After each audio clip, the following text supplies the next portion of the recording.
Welcome, everybody, to another live recording of the Business Travel 360 Linking the Travel Industry podcast, where we discuss travel industry news you're talking about on LinkedIn.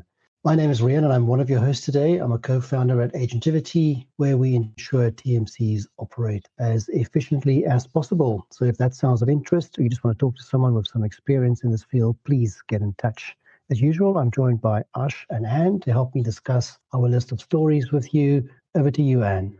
Happy New Year, everyone, and welcome back to our first edition of 2026. I'm Anne. I'm a consultant and happy to help you with anything related to distribution, such as NDC, offer an order, one order, etc. Over to you, Ash. Hi, everyone. My name is Ash, and I'm the host of a weekly business travel podcast called What's Up in Business Travel, where we give you only the important updates in under 15 minutes.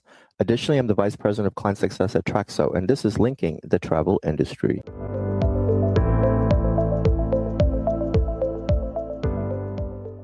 Happy New Year to everybody, and thank you for everybody who supports us so well and joins us every Monday. This is our first episode, 2026. If you are new to Linking the Travel Industry, very warm welcome to you. The format of this discussion is a quick, non-biased, and spontaneous review of the previous week's top LinkedIn travel industry related stories. So this is the place to come to get a catch up on what happened the previous week. Okay, guys, so I hope you had a good break. We took 1 week off from the show, and it did feel very weird for me last Monday not to do this thing, right, that we do on this hour every Monday. It's just strange how that's in your system and in your rhythm. So, Ash, what did you do of your spare Monday time? I slept longer. It was great. And Ian, you had a very interesting trip. We probably have some time at the end of it, but I want to ask you about your trip and Brightline as well. So that sounded interesting. Oh, yes. I sent you a video, didn't I, of Brightline? Yes. I was very impressed. Okay, cool. So let's start with one of the stories from week 52, which I picked up on. Both relate to American Airlines, which, as we now know, is one of the most talked about companies, on the show. We talk about them quite a lot. But they got in the news for something which they did, which is to stop awarding miles and status points on basic economy fares. Now, I have to say, when I read this, I did think, why is this even a story? And also, why only now? Did you want to tell me that up until now you got points and miles on even the most basic fares, Ash? Is that right? It used to be that you didn't. Then during the pandemic, you did. And now they're going back to you didn't again. Okay, fine. Okay. Yeah, so that was the evolution of this. And quite honestly, I think that this is actually the way it should be. Yeah. If you are buying a basic economy fare, you're probably not that loyal to the American Airlines loyalty program, and you're looking for the best deal. So I think that those people tend to not have even a advantage loyalty number to begin with. So this is putting customers in the right bucket. Now, keep in mind that if you do have status, and this is the little asterisk in this process, if you do have gold, platinum, or executive platinum status, you are able to still earn the benefits that you receive from the loyalty program. So things like free bag, things like seat assignment at no cost. So there is a way to challenge the system and get benefits out of it based on your status with the loyalty program. So that does exist. I was kind of amused by some of the comments that people made on this post. Somebody said another greedy company. When you get a $29 fare, it's hardly greed. Yeah. So, I mean, and on our side of this, we are very used to this, right? It's so common for us now to see the fares being presented to you to say, on this fare, you're going to earn this much, and the next fare, you could earn more, all that stuff. So I assume you are agreeing with Ash, this is how it should be, right? I'm actually disagreeing. I think I personally think that you have a loyalty program, you make the effort of giving your details to that company, and I think it's really easy peasy for them to give very, very limited number of miles. I will feel rewarded even if you give me 5 miles. Then I feel some sort of connection with the airlines. For a moment, I thought we should rush Anne to hospital for saying something. I misheard you. I thought you said, no, they should be getting full rewards. But you are saying give them something. Give them something. You're okay with the fact that for a lower fare, you'll earn less rewards. Absolutely. Give them something. It's like I always say, always refund a ticket. Give them $5 that they can use towards another ticket. That brings in loyalty. Yeah, and I think I agree with the refund part. I think that's definitely a nice gesture, if you will, towards future purchases. But I do believe, though, that the people that do buy these basic economy fares and generally do not even have a loyalty number. So unless you're going to auto sign up people, right, to get them the 5 miles or whatever it is that they're going to get, as low as it might be, I think that it presents an extra step that the airlines have to take to say, okay, these people that are on my basic economy fare bucket, are they going to even open up a loyalty number? Because many people fly without earning a point. I mean, to me, that's blasphemous, but clearly there's a lot of people that do that. Absolutely. And let them remain with that. But isn't the ambition for you to actually make them loyalty members and the potential you have by doing so?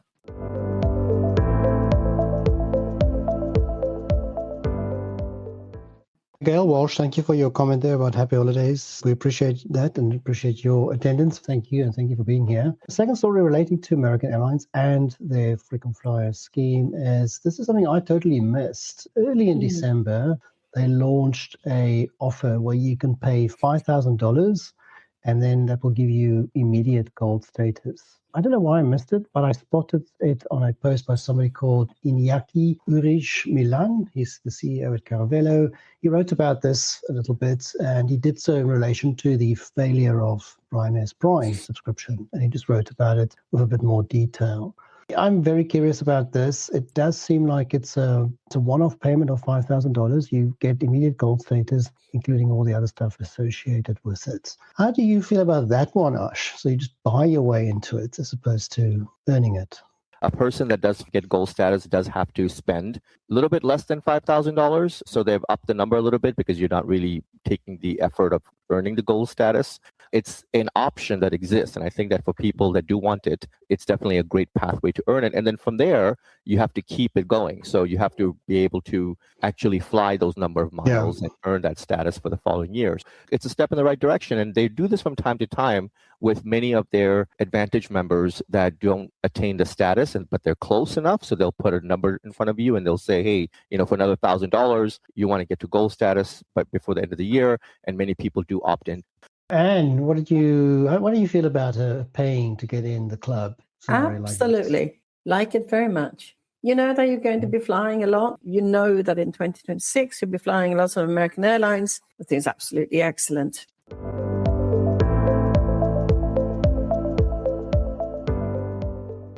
The one that really caught my attention in December is about what Italy's decided to do against Ryanair. So they've gone ahead and fined Ryanair $225 million for, and I quote, their abusive strategy against OTAs, end quote. Now, this, news, if you want, brought a lot of very conflicting views on it. Interestingly, many people are going, yeah, they should be fine, all that stuff. And of course, a lot of people being quite outraged at this. I'm sure Ryanair is contesting this, and obviously it's not the end of that story. They've just, this is the Italian Authority for the Guarantee of Competition. That's the department that did this. After a 2-year investigation, they found that they've been quite abusive, apparently, against OTAs who were selling Ryanair flights as part of a broader package under other fare and other type of conditions. Now, we've covered Ryanair a lot.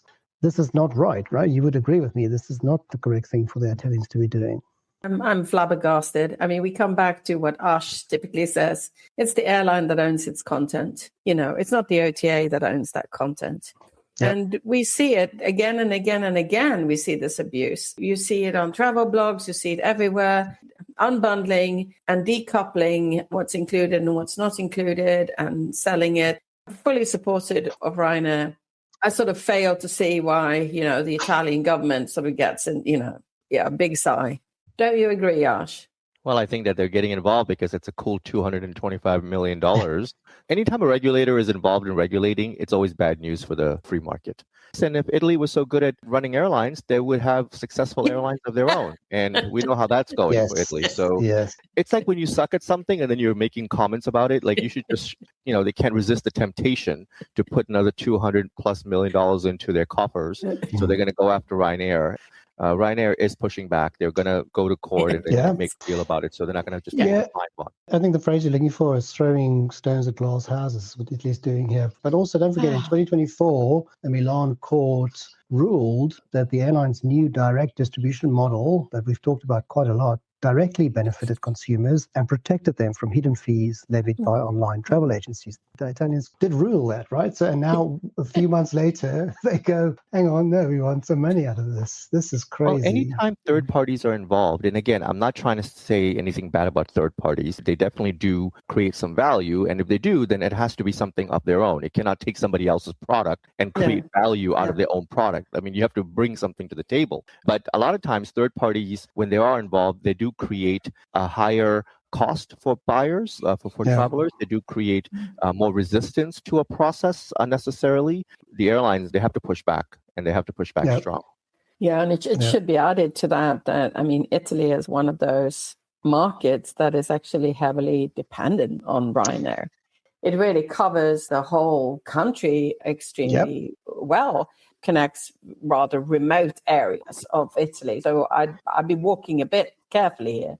I mean, the official statistic is 40% of flight traffic to and from Italy and to Europe is carried by Ryanair. They need to be careful. You're right. Absolutely. Yeah. Now, you don't want the airline to be in that completely dominant position, but at the same time, as you point out, and control is for the airline to have over their distribution. Then get your own airline to be successful, right? And take the market share. But of course, that's too hard to do. So you go for the other one. I was thinking that Ryanair should form a partnership with the Vatican and provide the Pope free flights or something that would push some pressure on the Italian government.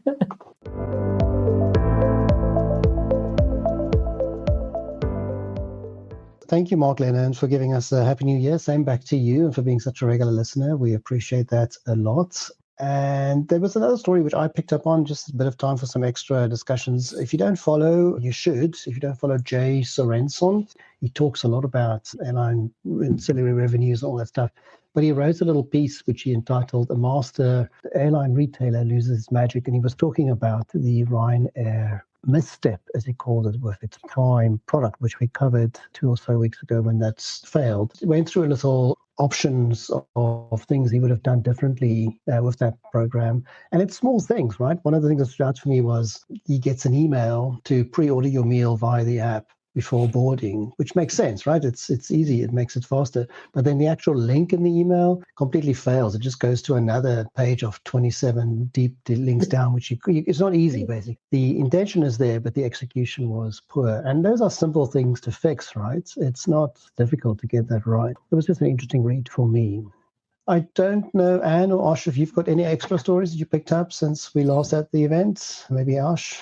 There was a lot of small mergers that occurred over the last couple of weeks. Yeah, people were active all through Christmas. Well, I'll mention a few, and Anne, actually, you shared one of them on our shared chat group there. One of them is that American Airlines has acquired a stake in Republic Airways. So if you remember, a couple of weeks ago, I mentioned that Delta and United had acquired a stake in the regional airline. Now American is joining United and Delta, and they actually hold the biggest piece of Republic Holdings now. That was a pretty significant move. Another story is that Cvent acquired On24 during the holidays. Okay. It still has to go through regulatory approvals and all that kind of board stuff. And then this is the one that you mentioned, Anne, which is the Volaris and Viva Aerobus are going to merge. These are the 2 LCCs in Mexico. And this is going to create a single dominant company that's going to go after the Aeromexico market. And then the final story, the Taj Hotels, which is under the Indian Hotels Company Group, is now announced a strategic loyalty relationship with Singapore-based Millennium Hotels and Resorts. So a few things that happened while we were all celebrating during the holidays. Yeah, I mean, as we concluded last year, we said that Q4 was full of mergers and acquisitions and, additional investments. So interesting that continued. Anne, anything extra from your side? Ash already mentioned the Viva Aerobus and Volaris. That's big news. That's really going to be a huge impact in Mexico. So it's a very big market.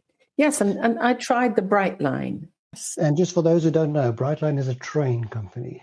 I took it from Orlando to Fort Lauderdale. It stops in West Palm Beach, and then it stops in Fort Lauderdale, and then to Miami. And what's really cool about it is that it's connected to Orlando Airport, which of course is fantastic. plus points, minus points? What was good? What was bad? Very many plus points. Very swanky. Very, very nice. Felt super secure. Very, very, very nice boarding process. You just scan your mobile ticket and go through e-gates just like at an airport. You also go through security like an airport. What I did like very much is that you can just scan on board for the menu and they bring your purchase to your seat. Nice. Yeah, Nice. I thought that was really, really good. Right. So tell us, what was the 1 or 2 negative points then, apart from the fact that we weren't with you, and what else? I thought the seats were a bit sort of on the smallish side, which really surprised me, but they were comfortable. I haven't really got anything negative to say. Yeah. Okie dokie, guys. I think that's a wrap for our first week then. Yeah. It was a good start. Sorry for not having a lot of stories, but there we go. We had a good full room, so thank you for those that came in today and giving us the messages. We do this weekly, as Ash will remind us. But thank you both for a great start to the year. Looking forward to it. Over to you, Anne. Thanks, everyone, for listening in. That's pretty impressive on the 5th of January, right? Look forward to many more during the year. Over to you, Ash. Thank you all for joining today's live recording of Linking the Travel Industry. We record this podcast live every week on Monday, and we ask that you share this event with others that you know. Chances are high that if you enjoyed today's session, those that you know will as well. If you ever miss a show because of time zone availability, the podcast is available on businesstravel360.com. This is Linking the Travel Industry, signing off.